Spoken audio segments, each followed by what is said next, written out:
IPL series, outside of, you know, I'm saying just in the drafts, I think it might be just as back and forth, but we see a lot of focus on mid and jungle here, nearly entirely. Even that Lucian could be put in there. It's just a third 80 mid they take away.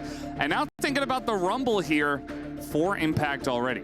Yeah, generally this has been a major pick used to push out the Skarner in a lot of games. We didn't really see the Skarner get picked up in the first series at all, and with this Rumble already coming through, it does look as though Impact is looking to create a bit more pressure up in the top lane. We saw Oscar get the better of him quite a bit at MSI in the laning phase, but Impact, I mean, when you have this kind of lane dominant early game, you're going to have to make it work. You're definitely going to have to, you know, I was talking with Oscar and doing a little interview, and he said that they're thinking that the Lethality Varus is a big pick on this patch. He also said that the Skarner, you know, might have fallen down a couple of steps, but should still see play. But so far, as you mentioned, we didn't see it in the first series. We're not seeing it yet here, especially with that first pick Rumble. I doubt they pick it into that, but we'll have to wait and see, as Umpty will be hopping onto Viego.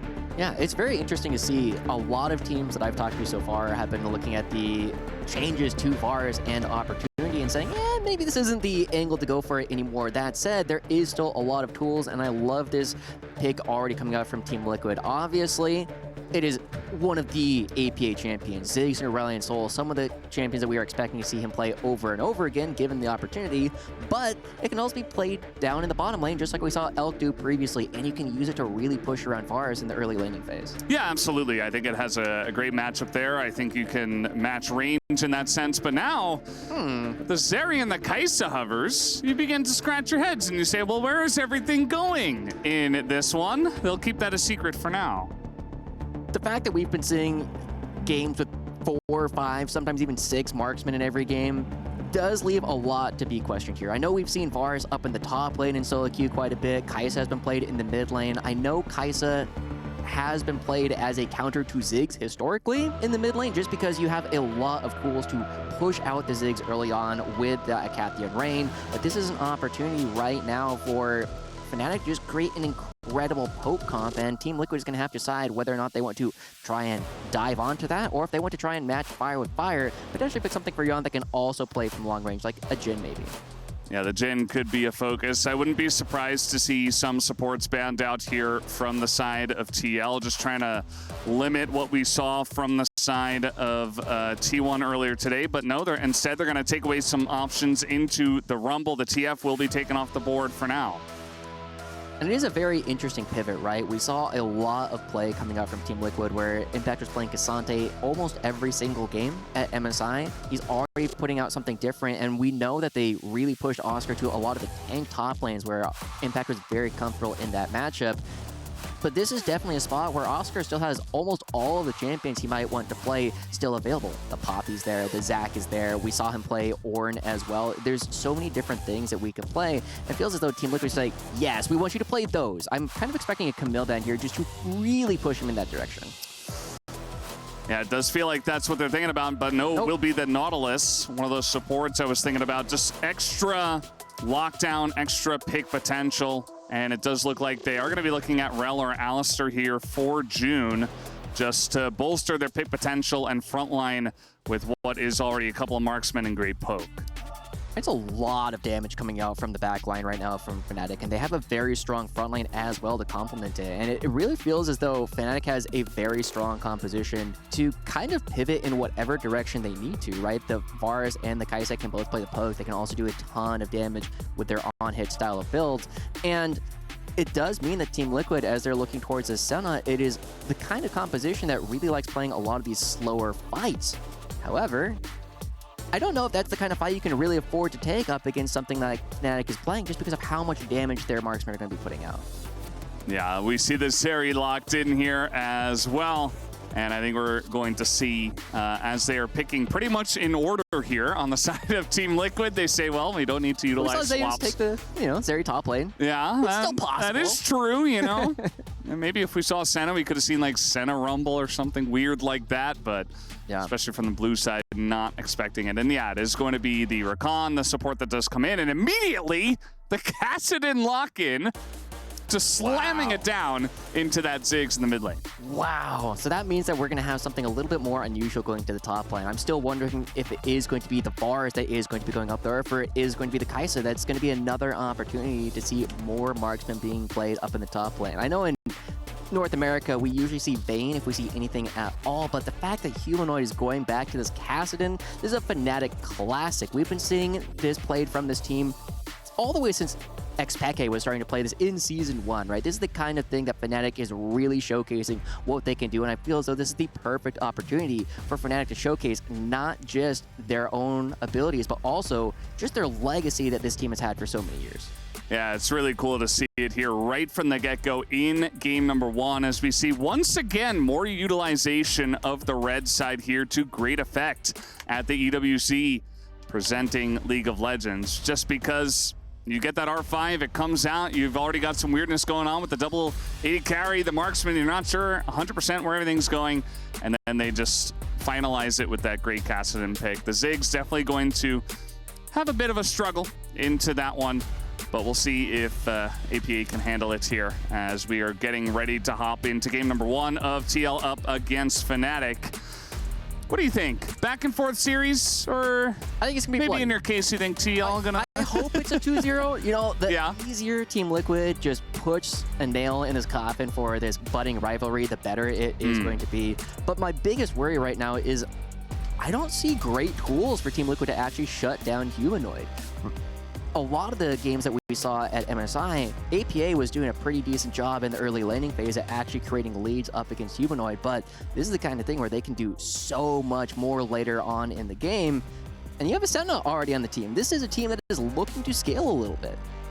Yeah, well, we'll have to wait and see how this is going to go in game number 1. As you know, just a little reminder, T1 taking that first series, but now we are moving on to match number 2, I should say, between Team Liquid from North America and Fnatic from Europe, as we're getting so many cool shots here as we move in. Maybe some more emote usage in the SNA versus EU matchup. Wouldn't be too surprised. I would love to see exactly what APA is already typing from the very beginning. He sees this cast and come out, and he's like, oh my gosh, I can't believe this cantrick is coming out. Is that really what you need to beat me? Whereas on the other side, Humanoid, I mean, I don't think of Fnatic as much a talker. It's actually Noah. Noah is also well known for being a little bit of a gremlin in terms of the alt chat and everything else. So maybe APA and Noah can have a bit of a bombastic discussion.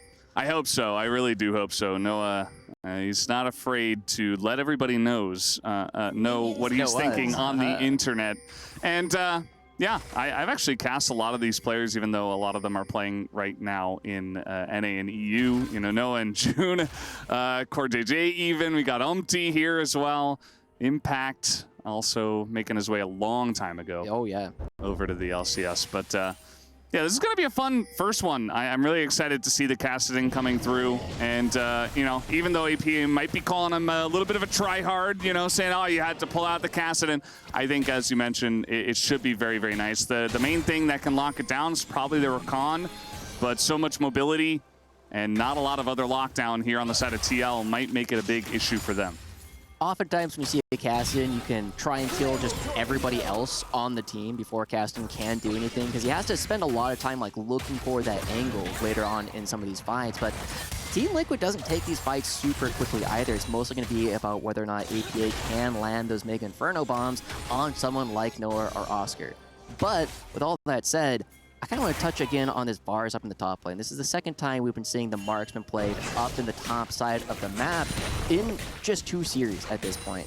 And what we usually would see from this Varus up in the top side is just the ability to push around melee top laners, and Rumble without a teleport suddenly becomes very vulnerable. You're already seeing that Oscar's doing a great job getting a push going through, gets the ward down, and Umti is not going to be coming to the top lane immediately, so it gives Oscar an opportunity to make sure this crashes and force Impact to play on his side of the map.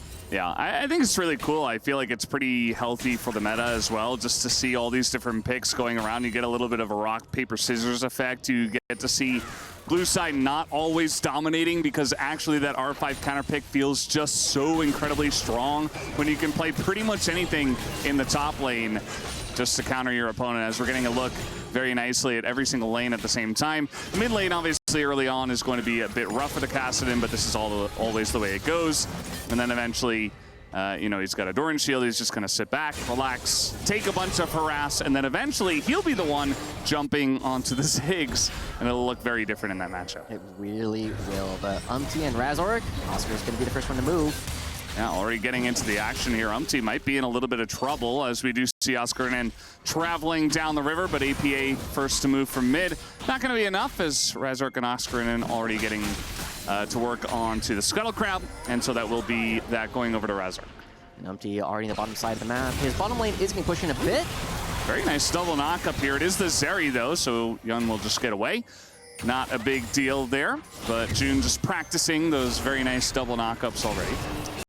And I love the fact that Noah and June aren't overcommitting to that. They know that Umti is going from the top Scuttle Crab to the bottom Scuttle Crab. He is going to be in the area. You don't necessarily want to do anything too brash, but Umti is spending a lot of time trying to fake them out. It's like, am I backing away? Am I not? He's actually still here. There's a war in the pixel, but Team Liquid not able to do anything with that, and it will just be a natural reset. So with our very first clear, I think the only major play that we've seen is the fact that APA is getting the better of Humanoid as we should be expecting, but probably a bit more of a lead than I was really going to be looking at, because APA is holding Humanoid here on almost no mana. Yeah, I mean, you see the Conqueror coming out here. It's actually Barrier has to be utilized by Oscar, and that Torpedo is going to miss, but just holding the Flame Spitter on top of him. So Oscar now with no teleport and the wave pushing into him, he's already low. Perhaps not the lane he was expecting so far, as he was fine up until this moment, but now feels like Impact is in control. This is a really good position for Team Liquid in general, because once you have this Viego with priority in both of your lanes, you can start playing really aggressively into Razork's jungle. And that's something that we're going to have to be looking for, is Impact does so much damage early on in this game. Whenever he wants to move around with Umti, you can create a lot of pressure. And Razork doesn't yet have anyone that can really create any gank threat. Once Humanoid dings level 6 in the next wave or so, they'll have some opportunities, but APA is already warding him out. Yeah, it's feeling pretty good just to know exactly where that Sejuani is, right as Razork is getting closer and closer to hitting level 6. As we do see Yun trying to be annoying, trying to stop the back of June, but Noah able to help him out and push him away. The call picked up here for Yun is going to be feeling very nice. You know, Zeris that just get essentially a free laning phase, and they pick a barrier, and they just get to do whatever they want. Definitely set up for success when it does come into the rest of the game. And honestly, they actually have a lot of freedom, but the big thing that they will have to do is be very careful about picking your moment, because there's a decent amount of point-and-click or functionally point-and-click crowd control on the other side. You still have June with the headbutt pulverize. Razork has some very straightforward stuns that they can put out, and of course Oscar has it ult. Humanoid going in for that one. Obviously, he does have June coming in from the top side, but now Umti's here as well. Double knockup just to disengage. As Razork, he's like, I don't care about what you guys are doing. I'm taking the grubs here. Yeah, and yeah, he'll get one, but he does have to eventually get over the wall. And, you know, slight advantage goes over the side of TL, but not a huge victory at the end of the day, as Quarterfinal almost stops that back. That would have been very nice. Honestly, here, Valdez, looking at it, I'm very hopeful for how Team Liquid is going to be able to play this one out. One of the things we were seeing at MSI is that Fnatic was generally getting the better of them in the laning phases. We are seeing right now that, yes, Oscar does have a CS lead up on the top side, but the gold lead is going in favor of Team Liquid, and we saw that during the last international event. Team Liquid was a little bit better at playing a lot of the mid game. But poor JJ does need to be a bit careful.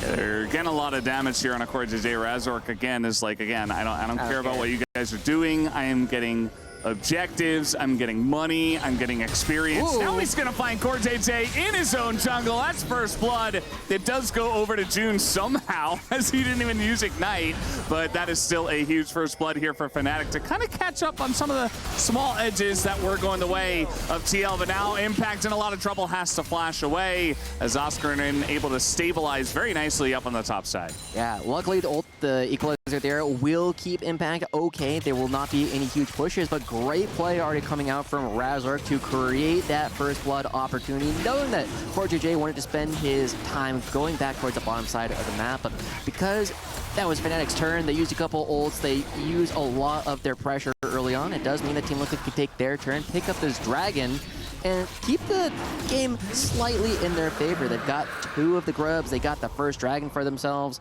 It's not going to be an Infernal Soul, though. I think that was just a Series 1 kind of thing. At least NAEU, we're going to have to pick up something different.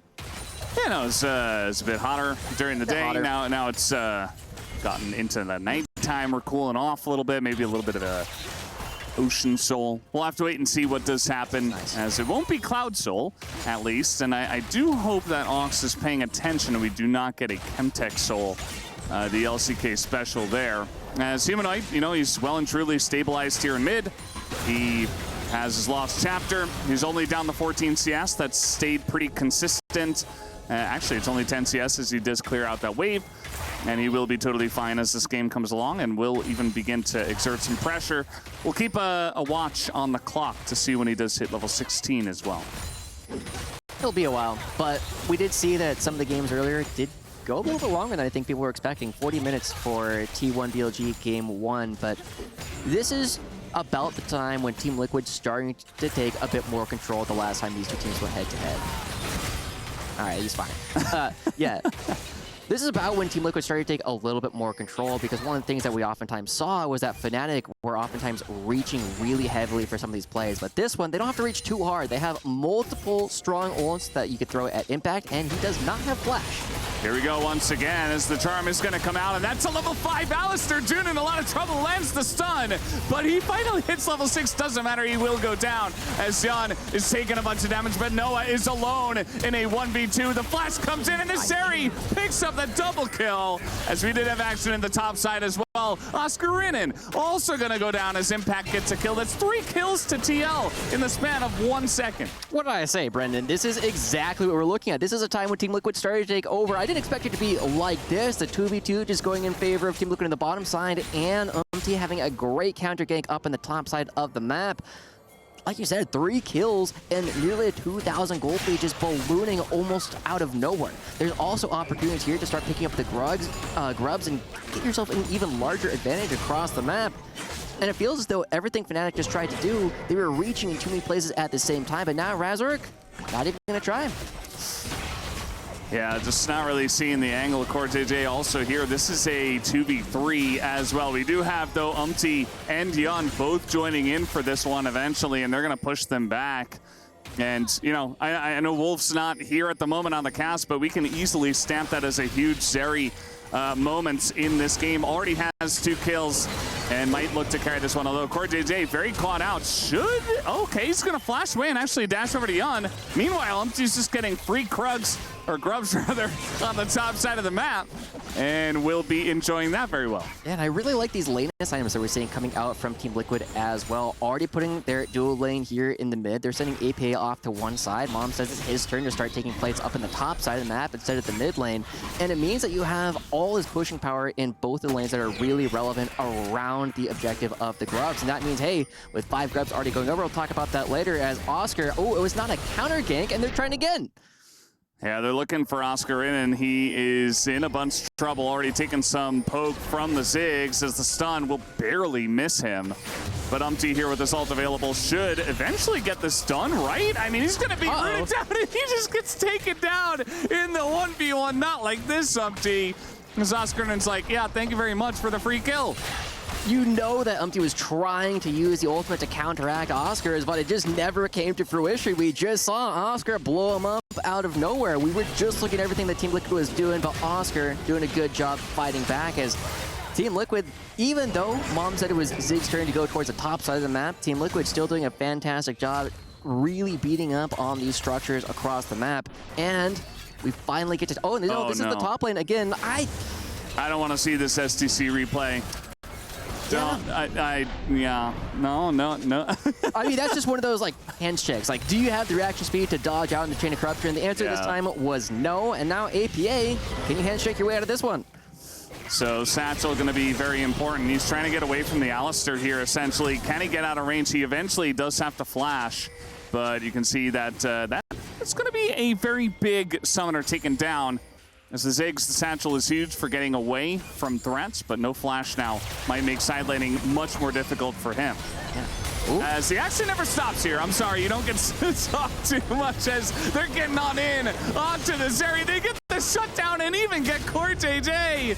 As immediately this game is turned on its head again as Fnatic pick up 2 kills. It's a complete script reversal immediately. Last time we saw that Team Liquid was so much better at trying to find opportunities where Fnatic was overreaching, but this time it's Team Liquid who's doing the exact same thing. They're trying to find moments to be very aggressive, and Fnatic are the ones who are punishing them for just finding out, right? They're sticking around just a little bit too long. Yes, they're going to get themselves another dragon. Yes, they got 5 grubs, which means that Twitch chat will be on their side, taking these down. Oscar? Yeah, that's the ult over the top as Oscar Innen is just going to be burned down. Has a lot of damage, but he doesn't have a very large health bar as immediately just 2 ults on his face. And it is Chemtech, so I thought Ox was paying attention, but I guess not.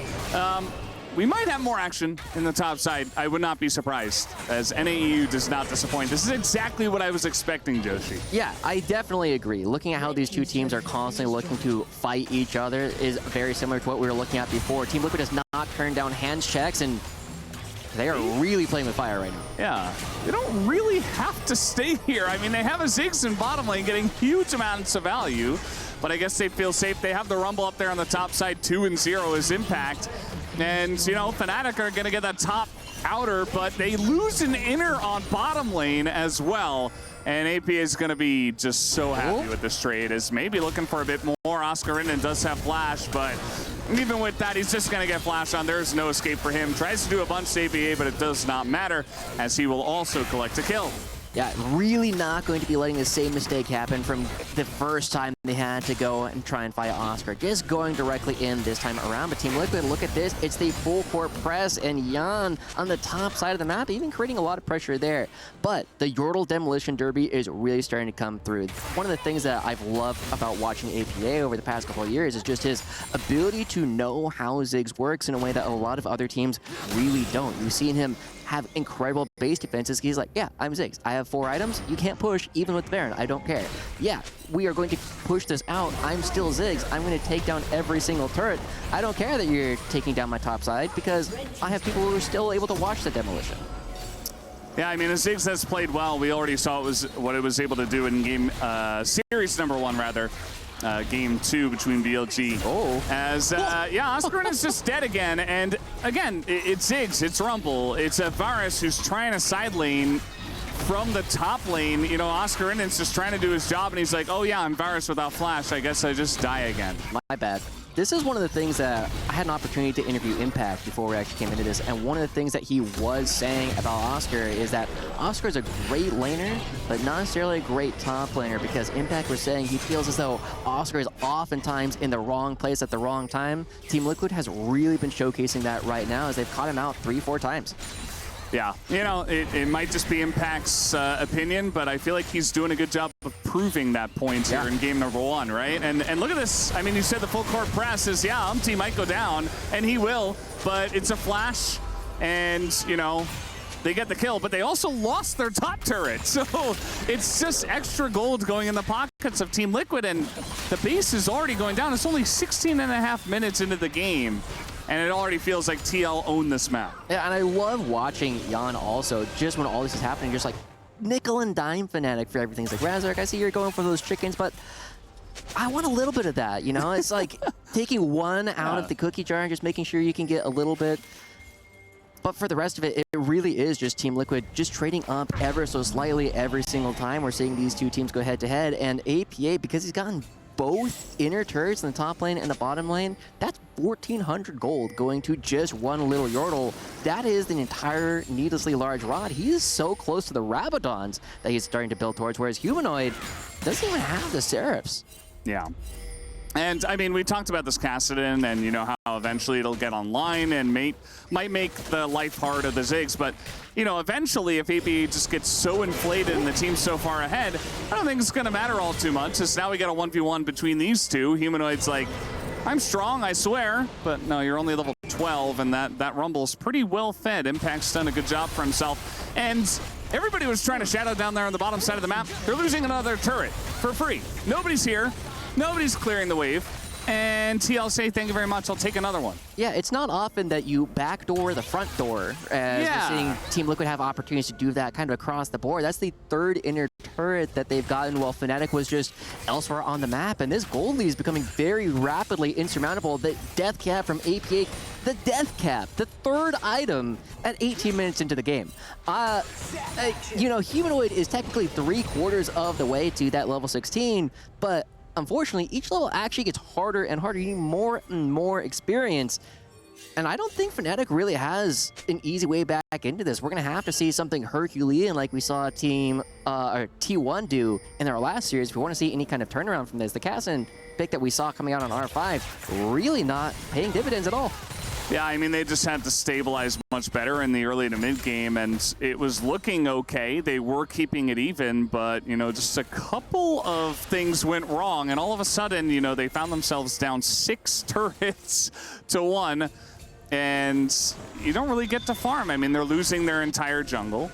And yes, they might lose the Chemtech Soul. It's not a huge deal at this point in time, especially for the comp we see from the side of TL, but you know, it's extra dragons, it's extra benefits that will be permanent, and you're still going to feel good about that as Team Liquid. The only question I have is how quickly do they want to start up this Baron? As we do see Razork already trying to prepare for that. He's trying to get some deep vision in and trying to get some control over this map. But now we're just going to have a fight as it is, and Alistair out of position. And Young just going to avoid that one as now the TP coming in from behind. Humanoid is level 13. He's like, please, I want to do something in this game, but I don't think he's going to have a chance to do that. It's a very nice ultimate here from the side of CoreJJ. And now Umpty's getting resets. And this team fight is all Team Liquid all the way. As from downtown, you've got Rumble ultimates, you've got Ziggs ultimates, and nobody can get away. We have an answer. For very long.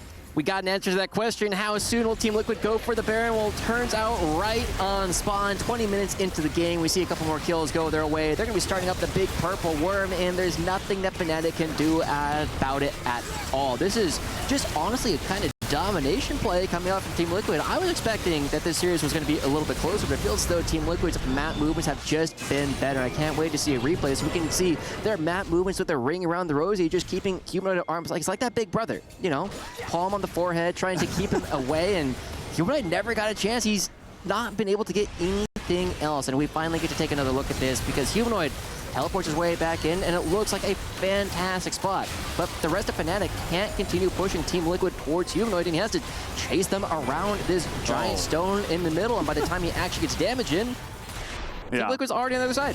I was watching live as that was going on. Humanoid took the middle of the super and the Mega Bomb from the Ziggs, and now he's just dead, I think. I mean, he is going to Rift Walk away once, but not a second time. He's not level 16 again. And it's funny, you know, I was saying the comp from TL, well, they don't have a lot of hard lockdown for this cast, and it might be an issue. They just totally ignore him until they feel like killing him. Yeah. And, you know, he's trying desperately to side lane and to split push, but it's kind of funny just to watch it be totally useless in this game as TL are just feels like they're just trying to end it now. I mean, they have the Baron buff. They're trying to take down inhibitors 21 minutes in. As that ult is going to miss impact, and Razork's like, man, I'm not able to hit this. I'm not able to get much follow-up. Although, finally the Rumble will go down as they do get that pick. But take a look at just the cue from the Ziggs hitting both Oscarinen and Noah. They're just out of the fight. And now Oscarinen, he is going to hold on to his flash, but I don't think he's holding on to his base for very long. No, I mean, even with impact going down, this is what we were seeing with all the other structures. It's like, okay, cool, you get a kill, you get a little bit here and there, but Team Liquid's going to take even more. That's 2 inhibitor turrets and an inhibitor in exchange for just impact.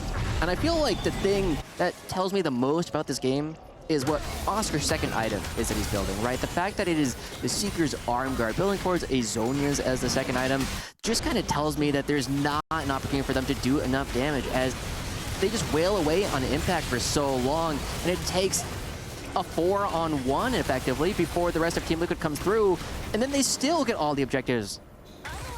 Yeah, it's also funny too because I was talking about the Zeri moment. Jan immediately got shut down after that, and you know, he's really fed.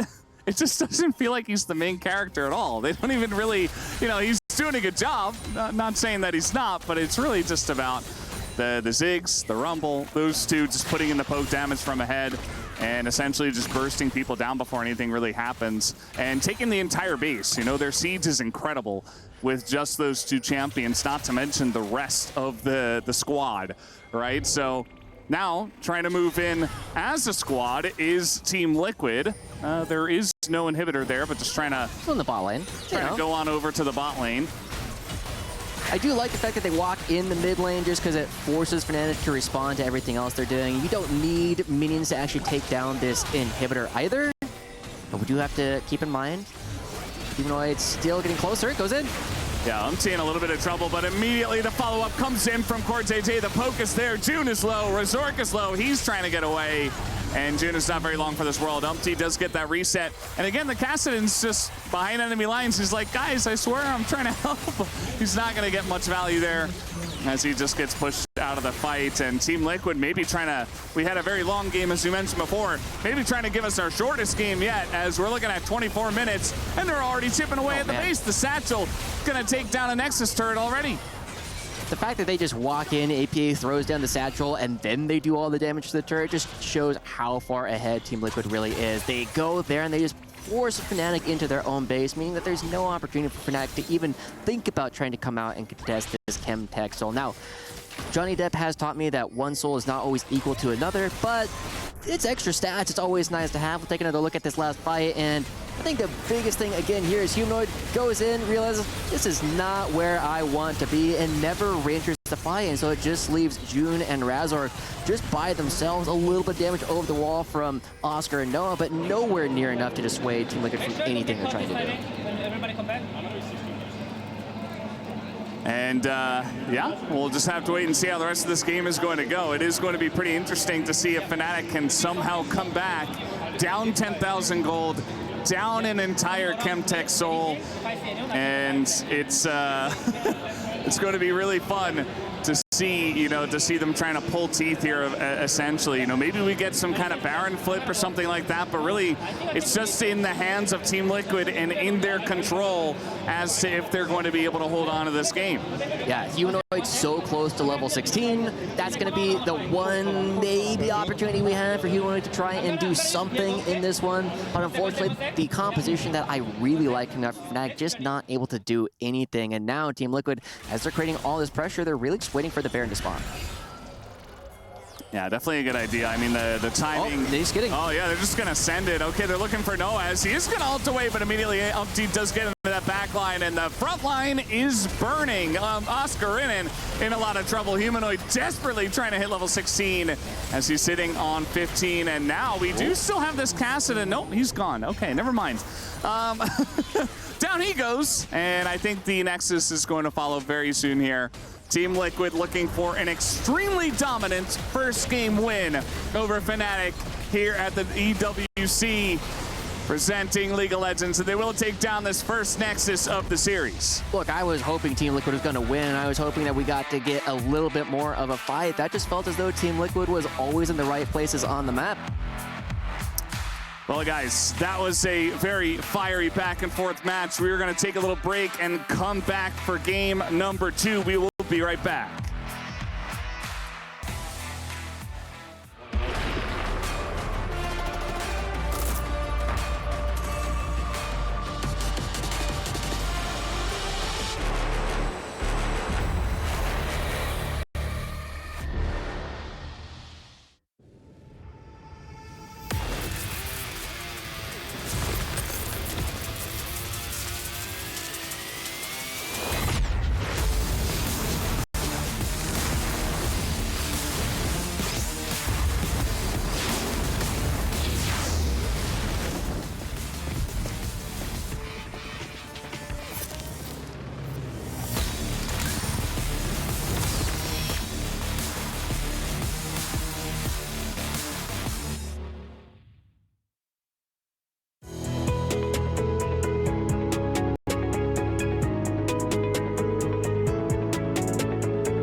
In the Battle of the Atlantic, West versus West, EU versus NA, it is Team Liquid taking the game decisively. One of our fastest games so far here at EWC. Team Liquid on the back of APA, coordination as Jan cleans things up. Maybe not right there, humanoid. Almost ticking level 16. But look at that, Rumble staying alive there as Impact has done for over a decade now.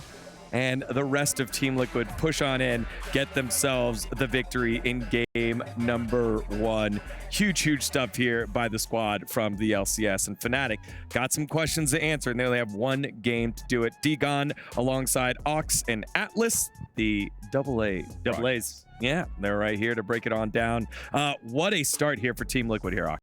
Yeah, it looked like Fnatic, my expectation was Fnatic was here for revenge, but it looked like Team Liquid just wanted to reiterate the point. And what's the point? What is that point? What is that point? Looking like NA over EU right now. All I'm saying, you know, this looked super one-sided. Yeah, it's only one game in, but like, this was such a crushing defeat. And sure, you can definitely say Fnatic brought out some wacky stuff in draft, but really, like, this felt like they had no hope. Yeah, it felt like an experiment from Fnatic because, as you can see in the draft here, the first pick Rumble was already really dangerous to leave that one up.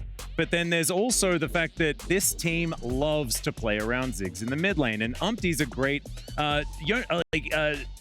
what's the guy's name again? Viego. It's Viego. It's Vi with an ego. Viego is one of Umpty's most played champions and was playing it for loads of time, and so seeing the Rumble first pick, you saw how the draft was going to play out from then on, and so I was thinking Fnatic knows what to expect from this point on, and it wasn't really the right thing. Yeah, and I can understand the theory behind both the Varus and the Cassidy. You know, the Varus, once you're level 6, is a really strong 1v1 laner, but into a Ziggs, you're always going to be vulnerable to those ultimates. And the Cassidy into the Ziggs matchup, that's actually a pretty solid matchup because you can just kind of soak the damage, you can scale up, he's not really going to solo kill you, and later on, you're a menace. But that's assuming the game isn't over by the time you hit level 16, and he was just getting flattened. The amount of gold Appa managed to get was just insane. Yeah, well, also what doesn't help are your lanes losing. Here on the bottom side of the map, in the 2v2, we talked about it. John and Noah, very good during the regular season of LEC. Not so good here against the most aggressive part of Team Liquid squad. Yeah, and I think the big thing here is how much damage is done to the Alistar before the ult comes through. The disengage, fantastic there. But also, you just have to respect the level 6 from the Zeri. It's one of the biggest power spikes. The amount of times I've seen a Zeri tick over to 6 and immediately start a fight, and you're seeing why there.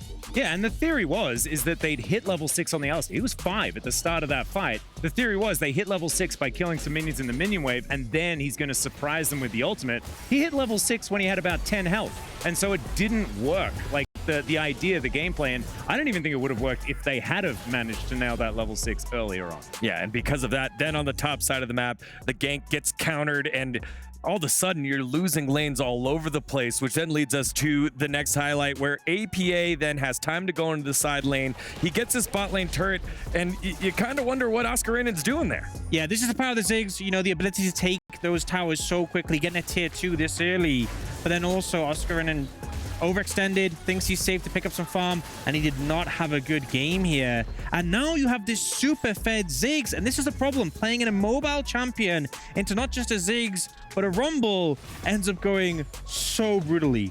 Yeah, and that was one harpoon was enough CC to set up instantly killing him.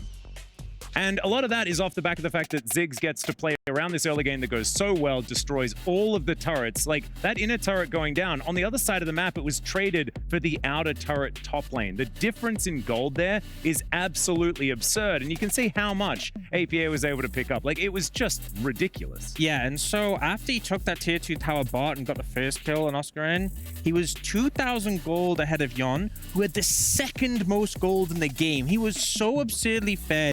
He had 3 items before the casting had 2, and he had expensive items. And yeah, no surprise, completely carried that game. Yeah, so rare to see a player be so synonymous with the champion that isn't normally in the meta. And now Ziggs kind of in the meta, but in the hands of APA, he can play it anywhere. However, Fnatic still had a puncher's chance, and we've seen in the 3 games before that there's always that one moment to get back into the game. Fnatic in this next highlight find a TP play, but Team Liquid just find their way out of it so coordinatedly. And there is always the Monka W pointing at a watch. You know, like that always exists in a game with Kassadin in it.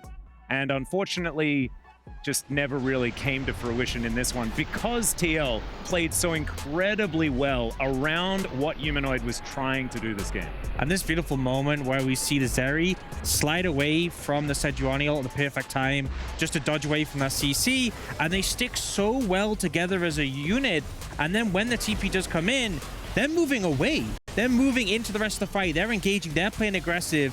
And we see this aggressive ult in from Umti, not even allowing the turnaround to come through on Yon. And it just feels like they're all on the same page and they're all firing on all cylinders. Yeah, and Oscar wasn't there for the beginning of that fight as well, so it was already a man advantage for TL. But the fact that even Impact holding on to the equalizer there for when the fight sort of breaks out in earnest, it was beautifully played and beautifully coordinated, and really just shows TL has leveled up that communication to a pretty high level. Yeah, I think it showed also the importance that Razork has when he's landing the abilities early on. Glacial Prison multiple times, a very slick one behind the Drake pit, which was really good. But then after that, when he missed, the team comp was so difficult to function, which then leads us to the final fight. By this point, they're behind. Team Liquid know what to do. They clean it on up here. But I love this Rakan engage, catching the Alistar with the CC with the focus.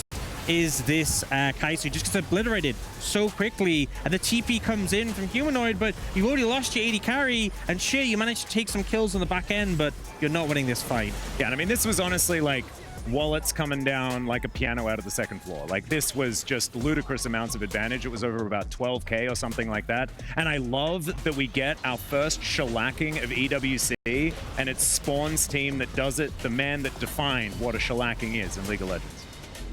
Yeah, absolutely. Just a crushing victory. And I feel like going into the next game, I feel like a lot of advantages were gained from the draft. Obviously, it was a strong team performances in the game, but Fnatic experimented. It's dangerous to do in best of 3 because you don't have much time to navigate. Clearly didn't come together well. And it's a combination of their picks maybe not working in an ideal situation, but also you gave too much power over to Team Liquid. They got everything they wanted. Yeah, again, the pocket APA Ziggs will have to be a big thing to look out for. We're going to take a short break. When we come back, game number 2 of this best of 3 series.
Well, that was a game of all time, an extremely fast win from the side of Team Liquid. And as Atlas was saying, a shellacking defined by the one and only Spawn himself. And now we're getting into game number 2 here. The draft starting in just a moment. We'll have to wait and see how it changes up. I have a feeling we're not going to see Cassidy again, Joshi. I don't know. The last time we saw Humanoid play Cassidy was a year and a half ago, so it didn't necessarily have the results I think that they wanted. Fnatic definitely was keeping that one interesting, and Team Liquid was willing to just call their bluff. But as we get into this one yet again, we are going to be taking away Razork's Vi. That has been by far the most common thing banned up against Fnatic, and basically since Razork started playing. And this is now a very different draft because Fnatic are known for having these wacky counter picks. Team Liquid, not so much. Yeah, I mean, They tried to showcase one of their wacky counter picks. It totally fell flat on their face, and it's a best of 3. You already lost hard on red side. I think, you know, go ahead, just send it on blue side, see what happens. I think it's a good call as the bans here looking a little bit different. We saw 3 80 mid bans from the side of Fnatic on the red side. They banned away the Corki, the Tristana, and the Lucian, I believe. This time, just the Tristana taken away, and a couple of junglers taken from Umpty. Yeah, I love that APA already gesturing at his opponents across the stage, giving them the thumbs up on everything that's going through. But we do see that the Corki, like you said, going over towards Humanoid, and APA has typically been a Tristana counter picker into the Corki. Now, he's not really necessarily had a lot of games on things like the Hui or the Yone, which are also very common ones coming through. It actually makes me wonder if APA might go back to one of his tried and true specials, the Aurelion Soul.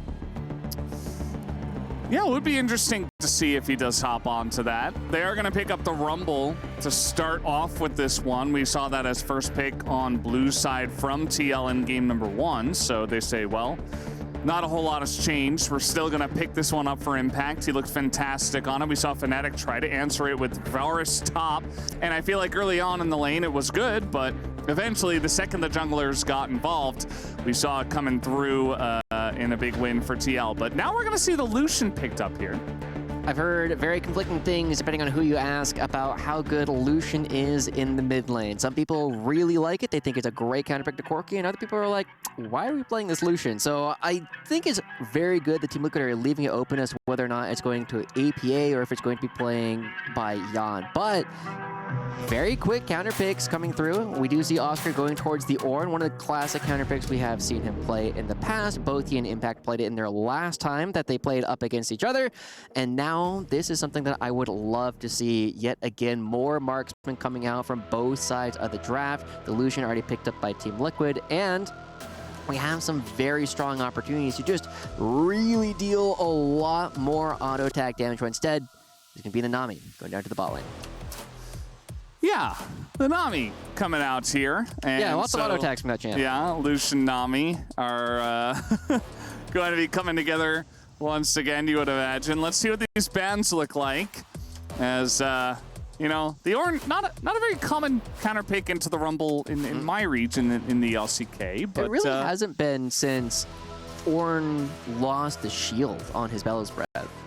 Yeah. Yeah, it's been kind of a long time. You know, these two would just breathe fire at each other over and over again. But now that Ornn doesn't automatically just win those trades, it is very difficult. And this is something that feels as though Team Liquid has put a lot of prep into, trying to force Oscar into a lot of these different situations where he is playing a tank into something that Impact can punish him on. And now you just have to make sure that you can isolate that matchup as much as possible by putting a lot more bans in towards Razork. He's already taken 4 bans so far this game alone, and it's looking like Team Liquid are ready to put a 5th one into the jungler. Yeah, it wouldn't be too surprising. But they are going to instead ban the LeBlanc, and we'll see what happens with that. Maybe expecting the Corki heading down towards the bottom side. I am curious about what Umpty is going to be playing in the jungle here. The Viego, you know, he played it in game number 1, looked very good alongside of the Rumble, but this time around, banning it away themselves. The Ziggs going to be banned here, so they say, well, we don't want to deal with Rumble and Ziggs, and also just the culling on top of it all, which would make things very annoying in terms of their poke. does feel interesting. We did see the Rumbolt and the Ziggs. They do pair very well with the magic shred that the Rumbolt does provide, but this time I do feel as though we are going to be seeing something more bruisery coming up from Umtine. It is going to be the Xin Zhao locked in very quickly, and this leaves not a lot of champions that Razork is necessarily known for playing. It is definitely going to be an opportunity to play something like the Kazakhs because you do have a lot of that dueling power. There are some squishy members on the other side of Team Liquid, but it kind of loses the identity, I feel like, for a lot of what Fnatic is trying to do, and it does mean that they're going to be picking up the Hui. And I have been seeing this play down in the bot lane as well, so we don't know exactly where the Corki and the Hui are going just yet. Yeah, pretty interesting stuff to see where all of this is going to land as one pick remains. And we're guessing it should be in the mid lane for the side of Team Liquid as they save R5 for the Taliyah, which actually first time today that we're seeing the Taliyah, even though was pretty popular. But it is going to be APA hopping back onto this one himself.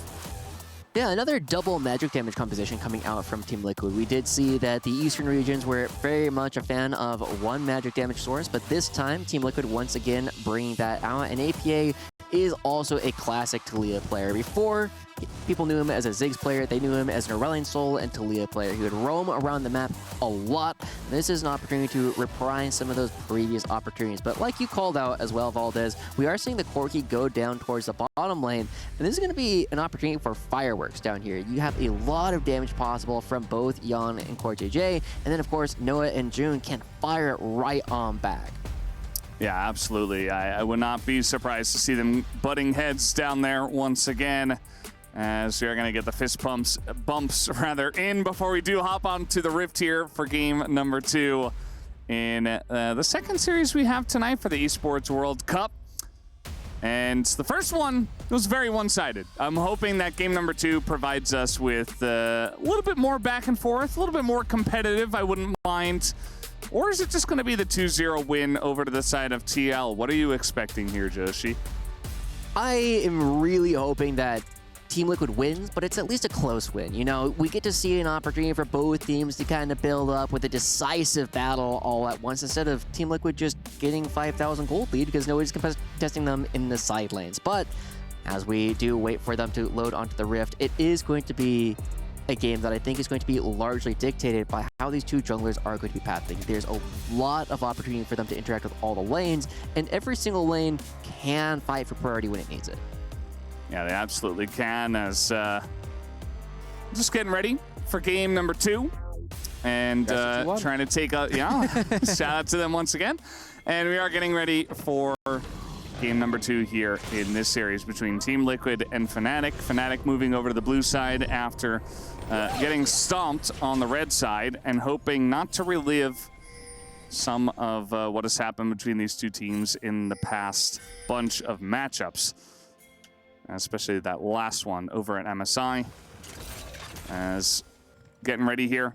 Not sure what to expect from this Ornn. Certainly does feel like you have a immense amount of target acquisition with not only the Nautilus, but also the Ornn, and then you've got fantastic burst potential with the other 3 members in that roster. Yep. It'll be interesting to see how Razork actually is able to navigate this. We saw that Humanoid trying to find their angles into a lot of these fights later on, but not necessarily a player who is quite as known for playing that assassin playstyle. I generally think of him as playing a lot more of those battle mages, whereas this is something where Razork has had a lot of success in the past, and that was a bit of surprise there coming out from Yan. I don't think I've ever seen the AD carry go for that, at least not in this like era of lane swaps. We used to see that fairly often, just like, where are people, how deep of a ward can I put? But this is a bit of a change from Team Liquid. Yeah, we saw him actually emoting through the brushes, maybe trying to see Liquid special. Yeah, see if he could get some kind of reaction from the Fnatic guys. As June's going to hook a minion and immediately take a ton of damage. And yeah, okay, well that wasn't quite the angle he was looking for. But trying to get things started off early. We mentioned the amount of burst damage that comes out from both of these sides, as once again looking to just get into the action here. But not looking good for them. That's brutal. The fact that June has missed both those hooks in a row gives Team Liquid so much extra pressure in this lane, not just because you're trading, but you also have to remember that Team Liquid is... Flash? Okay, they're just trying to kill Yan here, and it might just work out, but now one last auto on a June in his first blood to the Lucian of all players, as now Noah's alone. He's trying to get the kill on a Core JJ. He's not even going to be able to kill the Nami. He can't even get the Nami. Okay, he hits level 2, and now one last auto might do it. He does proc his barrier, but now he has to flash away. And, I mean, they were already behind, but this just got things so much worse for the Fnatic bot lane. Oh, God, that is horrifying coming through. Team Liquid, they accept the hands check, and they came out so far ahead on that one. Unfortunately, that's another major blunder coming out from June in their 2v2s that we've been seeing. We saw last game going in as Alistar, still only level 5 this time, missing 2 hooks and then going for this flash. I mean, he doesn't even die to the damage that Yan does in this fight. It ends up being just minion auto attacks on the backside that take him down. This is just a very clear opportunity for Yan and Core JJ to take complete control of the game. This is a pairing that is going to scale so well with skill later on, and you have a lot of squishy targets that you can blast with a culling. Yeah, Yan just barely surviving. The barrier buff, it was the duration buff, but also just the extra amount, a little bit more, right? yeah. So if that buff didn't come through, maybe Yan dies there, and maybe they hit level 2, and perhaps it's Fnatic in the lead, but, you know, thanks barrier, I suppose, and a nice couple of trades from the Team Liquid bottom lane just to help them get across the line and get a massive lead in this bottom lane. And now Umpty's here. Nobody's got Flash. Nobody. And they think they're safe. They think they're the ones hiding as now Flash comes in from Umpty, and June is almost 100% dead as the damage is coming in. Aftershock not going to save him, and Noah in a bit of trouble himself, takes a huge chunk of damage. And Umpty, he just full cleared and went bot. I mean, it's pretty elementary, as now Impact in a bit of trouble, but he will just flash away from that one. As now getting a little bit close to the sun, Razork trying to punish this one, gets a thumbs up from Impact, as nothing is going right for Fnatic, and Team Liquid are just thumbs upping their way to a huge early win here in this game. I'm letting you know right now, if this was a scrim, you would be remaking it, because there is not an obvious way for Fnatic to come back in. Yan and Core JJ not only have gotten a couple of kills to their names as well, but they have a massive freeze. Noah cannot farm, and June trying to fight his way out of that, but look at where this minion wave is. How is Noah supposed to do anything? You need to get Razork to come down here to bail them out almost immediately, and that just means that Impact and APA have the freedom to do whatever they want, because this Corki is going to take forever to scale into the game. Yeah, I mean, I love that after all of the action, we just get a quick look into the mid lane, and it's APA just miles ahead there as well. And yeah, I mean, they don't have vision. Umpty just gets a free gank on in. Nobody's got flash, and just picks up a kill and gets Noah low enough that he has to back. Yeah.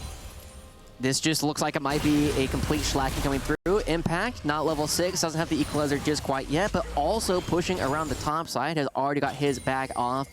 Oscar can build the Negatron cloak without doing that, but it is just a complete domination top to bottom. Only 6 minutes, not even 6 minutes in, as they're already going for Razork.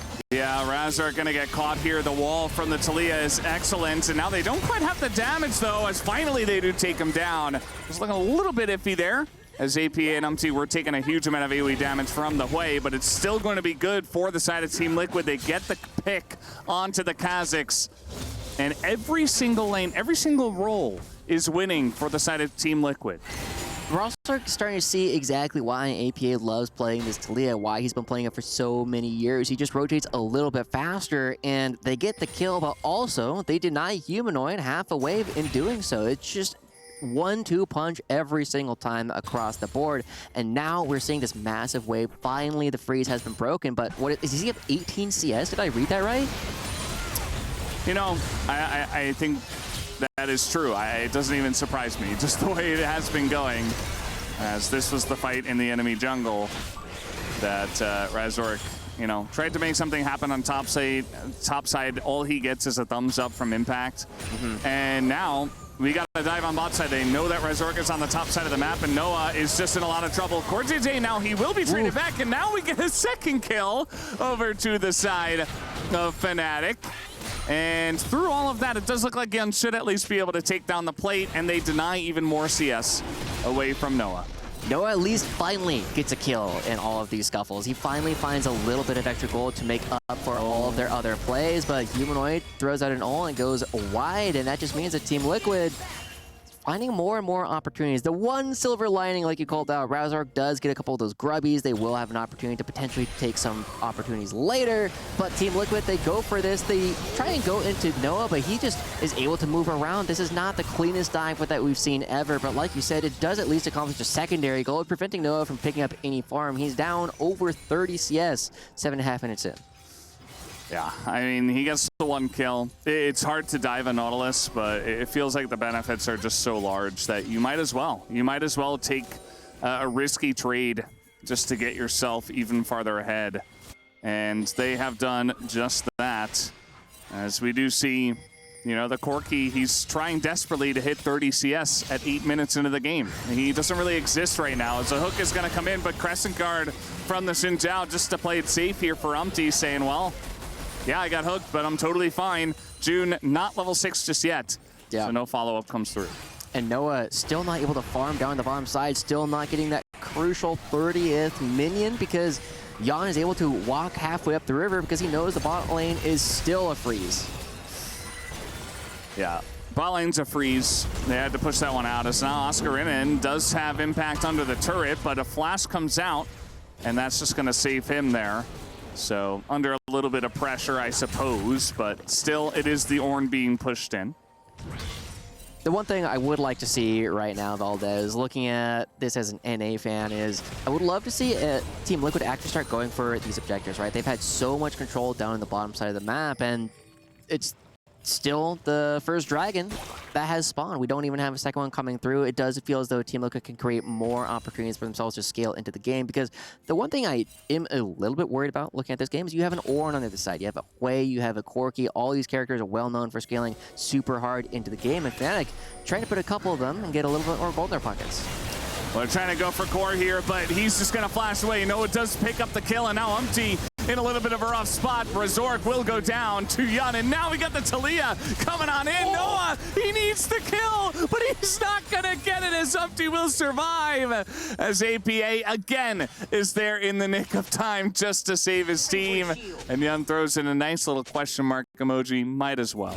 I can hear the Twitch chat going off in my ears. You see so many opportunities for Team Liquid to start talking. We see such a great set of roams coming out from APA yet again, and Jan miles ahead. We'll take another look at this one, as it is just an opportunity for Fnatic to really dogpile themselves onto Core JJ, but the problem in doing so is you overextend, and Umpty just tanky enough when all is said and done to give APA the time to get there. Yeah, now we got some plays on the top side. Core in a pretty rough spot. I really don't know what he was doing there, but maybe trying to get some vision. It does backfire, and he will be taken down. So, small little victory there for Fnatic, finding a free little piece of sushi in the top lane. I mean, it feels like fish are supposed to be in the river, right? That's exactly what their native habitat is. No way. Well, what? Okay, that's just a shutdown from Noah over Yun. And I have no idea how that is even possible, but it did happen. It did happen. I cannot wait to see the replay on what happened there, because that is very surprising. He still has a barrier up, and now it's a lot of gold that's gone right back on over towards Fnatic, potentially getting a bit too complacent. Well, trying to take a trade here is Oscarinin. No flash available for impact. He is going to throw down the equalizer. That is going to prevent Razork from getting in, as now Wilproc DL does get in, but that shield is enough to keep him alive. Just barely. Impact will survive. Amongst the two of them, not able to punish Impact. Yeah, and Umpty sticking around does mean that Oscar and Razork cannot stay. The Grub's going to be going over towards Team Liquid here, but Fnatic trying to do something. It is an even man fight with AP on the other side of the map. Oh, TP coming in from APA, and that should push Fnatic back. They did get the first 3 Grubs, and that's when that dive was happening in the bottom lane. And TP down to the bottom side here from Oscarinin to show that Fnatic do not want to fight over this objective. Probably a smart call with APA TPing up to this one. and he's going to be the 3 for 3. We see the teleport from Impact going down to match the bottom side of the map. Still no dragons taken by either side, but Team Liquid have let the thread loose just a little bit. I still hoping we get an opportunity to see the replay on how Noah was able to take down Yan, because it's a lot of gold suddenly going over towards Corki. One of the worst champions that Team Liquid could be giving gold over towards the other side. He's still down 50 CS 12 minutes into the game, but when you start looking at how the scaling for this game actually goes, you cannot afford to be giving players like Noah this. And we've seen with the amount of trash talk that APA has been going for, the amount of yapping, Noah is going to fire right on back if they come in back in this game. Yeah, would not be surprised. I think he's got a lot of work to do to get to that spot. I think, you know, probably need to win this game if he wants to have a chance to throw any trash talk in, especially after the way the early game went here in game number 2 after a very dominant win from Team Liquid already. As Chemtech Drake still waiting for any amount of attention, saying, please, someone attack me. I'd like to have some action. But we're not seeing any just yet, as Team Liquid do not want it. Fnatic can't have it, as all the vision you see down there in the bottom side of the map in its entirety is going the way of Team Liquid. Fnatic do not have any chance to walk over there and get anything going, so instead, Razork is just gonna show himself up on the top side alongside of June, looking for APA. That's a very nice hook, and now the ult comes in. That is a very dead Talia, eventually, and that's another shutdown going into the hands of Fnatic. Yeah, it's going over towards players that can really use the gold. And there's not a cross map coming out from Team Liquid. This was what Team Liquid is so good at last game, is making sure that every time they lost something, they were getting a little bit more across the board. However, Impact might have to flash again. Well, nope. Just a little roller coaster ride, you know, a little wave. And that's about it. Oscarinen didn't even look like he wanted to fight that. Impact's like, hey, let's fight again. I'm really low. Oscarinen says, yes, I will go for that. I will take that trade. That's now an equalizer just to push the wave back and get him a back. As meanwhile, Empty is going for the Rift Herald. Yeah, I was a really big fan of the lane assignments that we saw from Team Liquid last game, where they did have the dual lane go towards the middle early on. But one of the major parts of that was how effectively they were able to move those pieces around the map, how effectively they were able to take down all of these structures. And admittedly, a big part of that was the fact that APA was on that Ziggs. He was able to just constantly nickel and dime every single one of these structures when he would get close. But we're not even seeing the same kind of attempts coming out from Team Liquid, and they are definitely known for being willing to opt into all these hands checks, and now they're going to be checking out how this mid lane is doing by dropping the Rift Herald. I'm gonna drop the Rift Herald, but maybe just trying to punish Razork here as well, but on the Kha'Zix can be difficult, as he will just hop the wall. And meanwhile, the Rift Herald was utilized in mid. Does not take out the mid tier 1 just yet, but you see Giannis trying to put on that pressure. Can be difficult into the way, but if you don't have jungle priority, maybe, yeah, they're just gonna poke him down, and now we got a wall as well just to push him out of the lane and secure this mid tier 1. This will be a big victory and the lead built upon here for Team Liquid. First turret of the game goes down in about 15 minutes. Now looking for Noah. Yeah, he's dead. Yeah. Very, very dead this time, as Impacts on the Rumble will take him down. Now, Oscarinen is getting some free time with the stop turret, but it's just more time where Noah's just not allowed to farm and is basically not allowed to be part of the game. The game is a lot easier when one of your opponents doesn't really get to play, and now Razor coming around. Umti's right around the corner. Yeah, well, in the 1v1 should be fine, but now we got TP's coming in, we got June coming in as well, and Umti, they're just gonna leave him for dead. Not able to help him here, as even Impact might be in a little bit of trouble. The Ornn getting to work on him. June with the flash, oh, just to make 100% sure, and with Impact on no flash, it will be eventually the kill going over to Oscarinen. So nice little turnaround there on the bottom side going to Fnatic. With 15 kills in the game, and Fnatic still finding even more of them, it does feel as though they are starting to out-rotate Team Liquid, which was a major problem for Fnatic in Game 1. Now, Team Liquid will continue to build a little bit on that goalie by taking his topside turret and trying to find Razork as he moves around his own side of the jungle. But these small mistakes are putting gold in the places that Team Liquid really don't want them to. And Humanoid barely able to hold on to the structure. Yeah, he's gonna save his top tier 1 and nearly does take out APA and trying to snipe him down again. But we do have Yan and Corte D nearby, so is June. Everybody is trying to just magnetized towards the action. Razork is there as well. Team Liquid might be fighting off more than they can chew. Yeah, June is going to be in an interesting spot, but like you mentioned, just trying to bait for this one. Core getting pretty low as he will flash the rocket, and now we do have Razork and a massive equalizer gonna hit everybody. Even the humanoid has to back away, and the divide does come through. Rather, the seismic shove will pick up Noah, just the cherry on top. Great stuff coming out from Team Liquid. Finally finding one of those decisive fights that will get them a whole lot. They find multiple members. They lose no one. They get a structure as well. And they get to set themselves up with so much control of the top side of the map. This is a really good moment where we got to see a little bit more of what we were looking at from the Team Liquid Fnatic series at MSI, where Fnatic thinks that they're the ones catching Team Liquid. But in reality, it's Team Liquid setting up baits and pulling Fnatic into the situation where they think they have more members, but Team Liquid is there. They're able to cut off any source of retreat. Team Liquid finds themselves 3 kills. It's pretty massive. I mean, you take down the top tier 1, you get 3 kills. Finally, it feels like Team Liquid are taking big strides to increase that early lead that they've had for a very long time. But kind of stagnated on it for a while as that knockup is going to miss. Impact still in a lot of trouble here as Humanoid putting in that damage will knock the ult. And now a double knockup comes in here in the 2v2. You see Jun, though, is going to be kited down. Some sniping, some help from Humanoid, but a lot of damage from Razork as well. They're trying to get Yun, but he is going to dash away from this one. As now Umpty looking to get into the action. That wall is going to absolutely make quick work of him. And they also get the flash out of Oscar, who will get out of here. And it's just chaos on the top side of the map. Absolute chaos.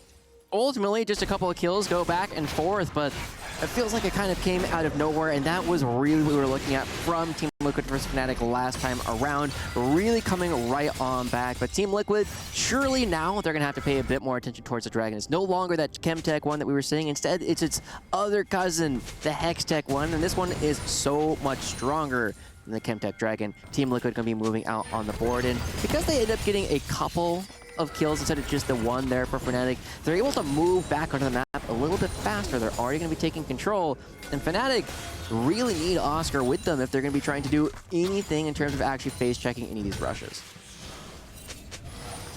Yeah, it's definitely very true, and Fnatic, trying to make some kind of presence here in the middle of the map. They want to potentially fight for the Drake, which I'm not sure if they really can at this point in time, but let's see how well they set up for this one, as currently there is zero vision. That ward is in their own jungle and immediately pinged out, and Team Liquid will be picking up the Hextech Drake. Will we have a 4th Infernal Soul? Yes, we will. Wow.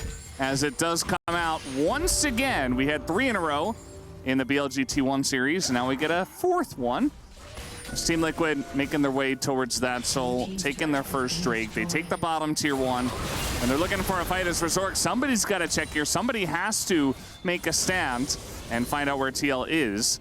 Unfortunately, it is him who does take half his health and damage. And the problem right now for Fnatic is, yes, Humanoid is pushing up on the top side, but this wave is going to do a little bit of damage to the mid lane, whereas APA is so easily able to move around the rest of the map. Humanoid can't necessarily take away any of the camps from his opponent's side just because he's by himself. It's going to take him a long time to do that as the way, and Team Liquid is still going to be able to move and just create pressure around the bottom side of the map, take away a couple more of these camps.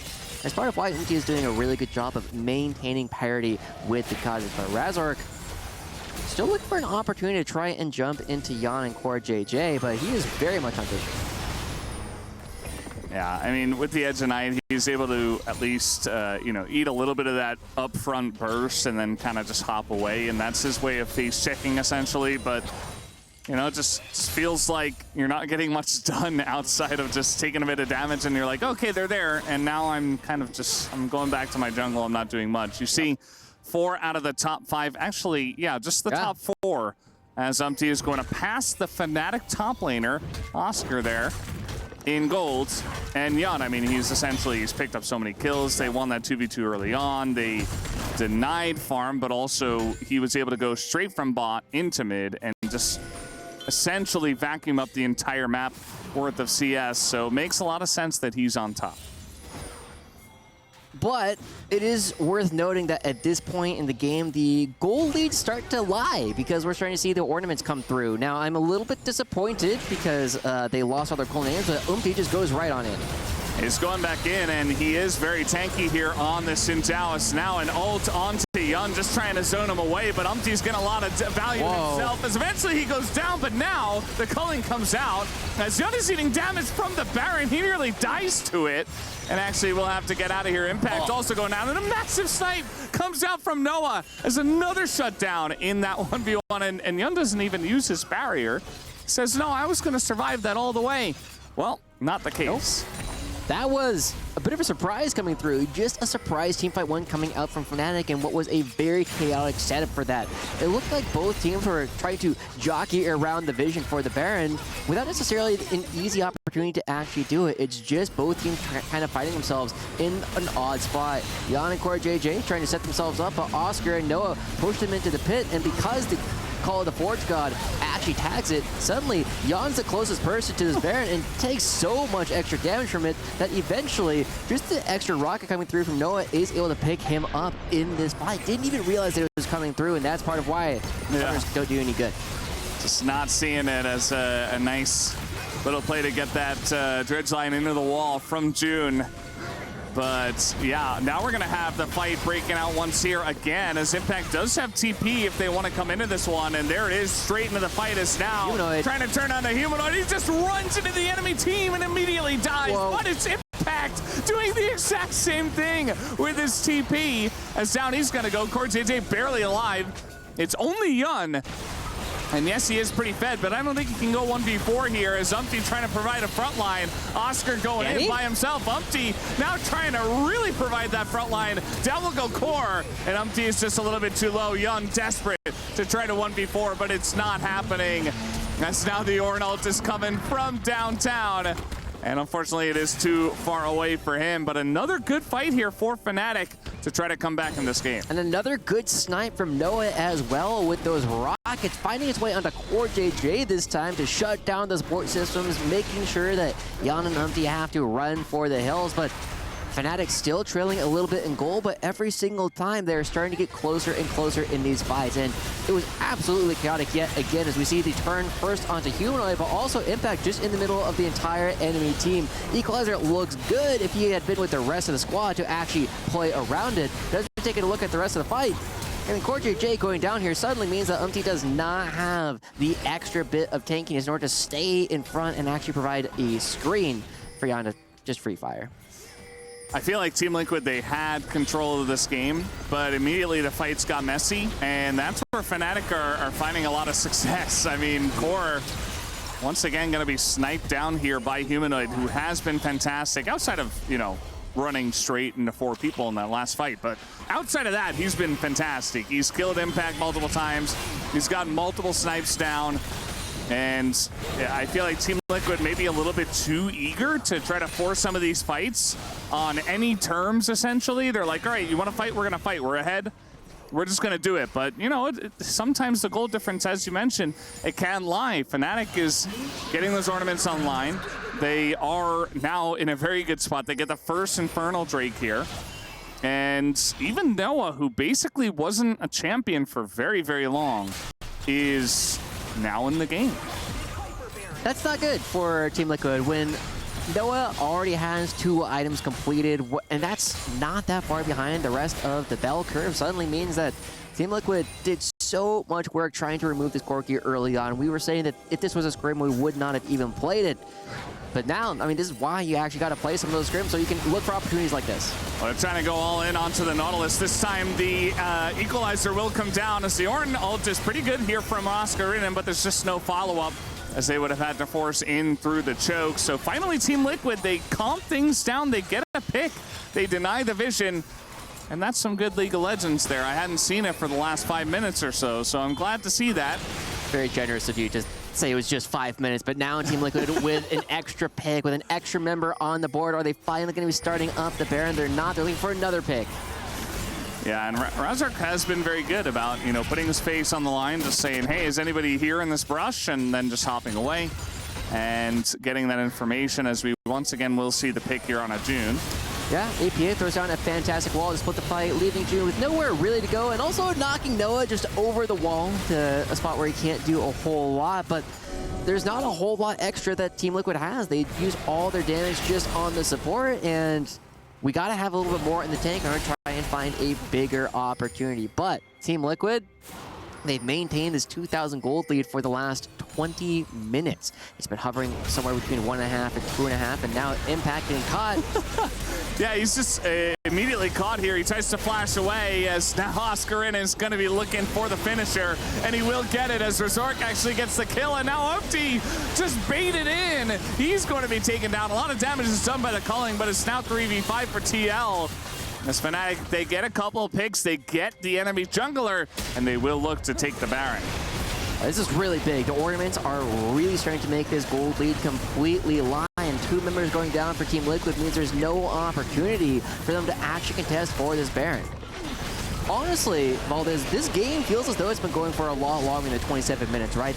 This is around the time where Team Liquid actually ended Game 1, and now Team Liquid, despite having a lead for almost the entire game, the Nashor is being slain here by Fnatic, and they actually have a real gold lead and also an even larger fake gold lead because of how strong their items actually are. But Impact thinks that he's found June out all by himself. Why is this support warding by themselves? It was simply a bluff. They're not by themselves. They actually have their entire team right behind them. Core and Young cannot participate, and that's just 2 clean picks coming out from Fnatic. Yeah, it's just really awesome to see what Resork has been able to do on this Kha'Zix. I mean, he has found so many angles even from behind, and now that he's ahead, he's like, okay, now it's time to go on the hunt, and June does an excellent job. And, well, right as I'm saying Resork's doing well, he just immediately dies. And now we get a huge equalizer over the top. You do see the Ornn ultimate also going to try to peel for the team as we do see June going down, but now Yun taken out. Upti going way too deep, but now APA is going to get the flank here, and maybe it's enough as APA will take out the Corki finally as Oscarinin alone 1v2. And can he do much here? Will he take down CoreJJ? It's looking pretty likely as he does go unstoppable, and there is the knockup. But another one is the seismic shove. APA does deny the kill. Really good fight ultimately from Team Liquid to deny most of the usage of the Baron buff in that last one, but it is yet another chaotic one as dives really deep. Oscar just too tanky to actually die, and at least this Baron buff will actually open up the map a little bit for Fnatic. They finally take the outer mid lane turret. We'll take another look at this last fight, and we get to see that Noah gets a lot of pressure put onto him right off the bat. He has to get pushed so far away that he's not able to do a whole lot of damage. Finally, he starts getting damage in onto but has already taken down the mid laner. And then, when all the flashes have been used, suddenly got a flash onto everyone else that is still alive. We can see some great synergy between CoreJJ and APA to keep themselves alive after that. But ultimately, yet another chaotic fight. Doesn't feel as though we've been seeing battle lines set up by either side this entire game. Yeah, as we come back, and we do have a little bit of a pause, so we'll have to wait and see what the issue is with that one, as apparently Noah, even after his disastrous early game, was able to do 7,000 damage in the last fight.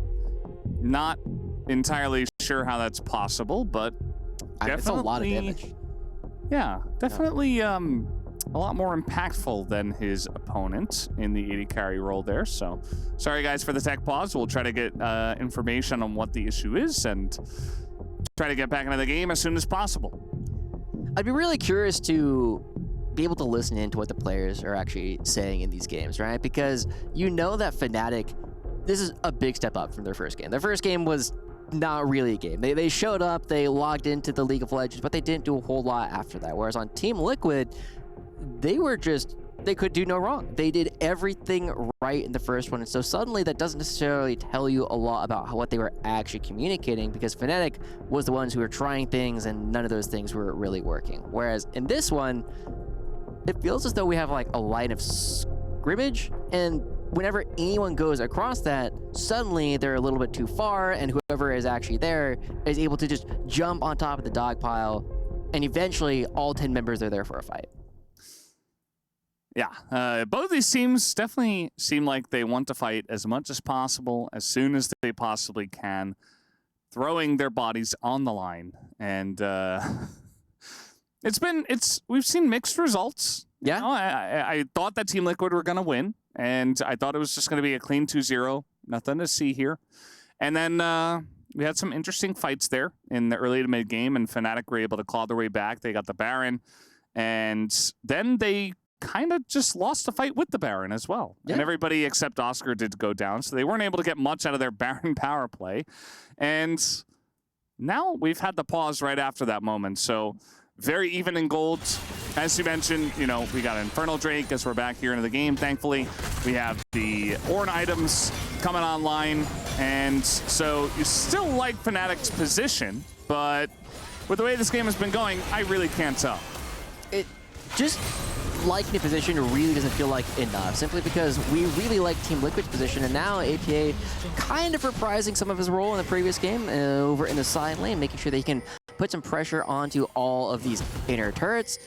And with Umti creating a little bit of pressure with him, making sure that he is safe in that role, Fnatic still just kind of don't really care, right? There's like, well, you threw down an equalizer, but what if we had a Baron buff to neutralize that entirely? Yes, Team Liquid trade back, but at the same time, Razork is going to be picking up another Infernal Dragon. It looks like the Infernal Soul, one dragon away here for Fnatic, and at least Team Liquid will trade some gold back by getting the top lane turret and the mid lane turret. But I would absolutely rather be in Fnatic's position as they go for another roll. Yeah, Young is in a lot of trouble. He is going to flash away as the rest of the team is just going to blast cone out of there as well. Razork really wants to continue the fight. As now level 16, he's got 3 evolves. He's feeling really good about his position in this game and is always going to be on the hunt. But yeah, it just feels like very small compared to what Fnatic got, right? You know, they're trying to claw their way back. They get a couple of turrets, right? But the Infernal Drake, getting them to Infernal Soul Point, as well as their own couple of turrets that Fnatic were able to take, does really feel like they're in control of this game. We have a death cap online for the Hui. And Humanoid's been having a great game on that one as well. Definitely looking much better than the Kassadin we saw in game 1. And you know who else is looking way better is Oscar Renan. Yeah. Right? The Varus experiment did not show us a whole lot, but he is currently deathless in this second game, and he's creating a lot of pressure. He's the main player for Fnatic who's actually getting any of these engages started. He's been doing a fantastic job with the Call of the Forge God, and now he's able to face check because Umpi's never going to kill him. Yeah, they don't quite have the damage in this roster to really peel through a very fed tank. You know, the Talia herself isn't going to be able to do much. The Lucian has very nice burst damage, but in terms of sustained damage into an Ornn, not really, unless he's given way too much time, and at that point, you're probably winning the fight anyway. And the Rumble, yeah, sure. I mean, Leandries can do some good work. Eventually. Yeah, eventually. But maybe then the rest of the team just takes you down. So it does feel like Fnatic's in a pretty good spot, although Razork nearly does die. And now they're calling, and he has to flash away. Meanwhile, on the top side, Impact's in a lot of trouble, but the equalizer is good. And now a fight potentially brewing here. So that's a very nice seismic shove to come out from the side of Team Liquid. But now Umti in a lot of trouble. Does tank up a huge amount of the damage. And now Razork is back into the fight. Does take down Core. And the AoE damage from the Hui is huge. But now they go way too deep. And Humanoid and Noah barely surviving. Looks like they will get away just barely in this fight. And it's another even trade between these two teams. Fnatic and Team Liquid just going blow for blow every single time. Both sides limping away to lick their wounds. We'll take another look at it because Razork took a ton of damage, but yet again, Impact barely surviving in that last one. And there's a big difference between a dead Kha'Zix and a mostly dead Kha'Zix. This one was mostly dead. We saw that they came in and just obliterate for JJ before looking for more opportunity to be aggressive. Unfortunately, went a little bit too far, but we're seeing yet again these super confused battle lines that one person takes a ton of damage that someone else does, and we're suddenly fighting 4-on-4. I'm really looking at an opportunity for Fnatic to either set up a fight in a choke point where Oscar can hit the entire team with the Call of Forge God, or I'd also love to see if APA can set the rest of his team up with one of those Weaver's Walls where Fnatic can't bring their entire team to bear. Yeah, absolutely. Just talking about, you know, maybe not being able to shoot through Oscar in, but we actually have double Leandries and, maybe just another fight here. Not able to analyze much at all. I did shelve the Valve analyst earlier today. Done with the desk segment. But you know, anybody can still win this game, funnily enough, from this position. Yeah. As not a lot of vision there for Team Liquid, and now, right as they say that, it looks like Fnatic get a massive engage, but now the front line, June, in a bit of trouble. Razork has to jump away, and now this equalizer is pretty good. Want to try to cut them off as Humanoid in an awkward spot, but not dead yet. Team Liquid has the inside track towards the mid lane, and Fnatic very low. It'd be very hard to do this, Baron. They're trying to corral them. And Team Liquid are doing a pretty good job of that. The flash comes in, Impact in a bit of trouble, trying to get away from this one. Umpty, though, frontlining for Yun on the top side of this fight. And now Razork, they're going to spot him on the top side here as well. Mid lane still looking to push. The Dredge line is going to miss as APA just trying to tip away once again with his own Leandries. Impact looking to back away so he can get a teleport back into the fight. Team Liquid not having the vision necessary to continue chasing Fnatic around. They finally know that Fnatic is not, in fact, hitting the Baron. That means that it is Team Liquid's turn to do so, trying to make sure that nobody can teleport back in. Trying to get this fight going again, and June is in a ton of trouble. He just goes down, and that's going to be the end of that. TL, they force Fnatic to try to answer the call on the Baron, but now they're just going to have to give it away. Team Liquid, look at them. They had a huge lead, kind of threw it away. Fnatic were playing well, and now they're back in the driver's seat. Back in the driver's seat, the gold lead is starting to reassert itself, and now Razork looking for an opportunity. Remember, they are just one dragon away from the Infernal Soul. Does he actually try and go for a steal? He does have access to a blast cone, and Team Liquid being very skittish around this, taking their time, making sure that Razork does not have an easy opportunity to jump into the pit. And Razork, as we know, is not even going to go for a steal at all, but Team Liquid love the fact they're crossing their T's and dotting their I's. But this is the first time Team Liquid have had a Baron buff in this game. This could be their last real opportunity to go for a game-ending push, and it all started off the fact that June, yes, he has some tanky stats, but as soon as you start chewing through that with all of the damage that we are now seeing put out from Yun, he melts very, very quickly. And once they're able to do that, easy Baron after that. So I think Team Liquid really need to push all the way with this one. They need to take multiple inhibitors because Ornn is still building up these organs. Everyone actually has one at this point, and they are incredibly strong, and they only get stronger with the fact that Noah has another item yet to build. Yeah. I like how casually NA versus EU is both the fastest game by far we've had so far, and also looking to potentially break the record for the longest game in the same series. As now, trying to frontline here, Umpty in a lot of trouble. Will Crescent Guard and try to get away from this one, but the knockup once again as Oscar and will assassinate him, but now the knockup comes out when Oscar's in a bit of trouble. He has to get away. The equalizer is huge. The front line is just melting here on the side of Fnatic. Everybody is super low health, and a flash forward from Yun is enough to take the double kill, and now Noah's like desperately trying to hold on to this mid lane, but eventually he should go down as he's just poked away by Stones, and maybe Team Liquid, they just end the game here. It took 37 minutes for Team Liquid to remember how much of a lead they had early on in this game. It is only Razork left to try and defend Fnatic's life in this tournament. He needs to do a miracle play right now if they want to keep on their key. I just don't think he's got enough. You know, maybe if this was Ziggs or Anivia or something, but Kha'Zix's not looking good for him as Team Liquid took them quite a while in game number 2, but it will be the 2-0 victory to take the series up against Fnatic and win and move on here in the EWC. And Team Liquid finally putting yet another nail in that coffin. This is the second time that Team Liquid were able to take down Fnatic. They did it at MSI 3-1. Now they do it 2-0. The first game today, incredibly dominant coming out from the second one. Took them a little while to figure it out, but they do get there in the end, and that does mean that Team Liquid still maintain their key, whereas Fnatic is going to have to watch their hopes and dreams in this game get crushed in that hydraulic press.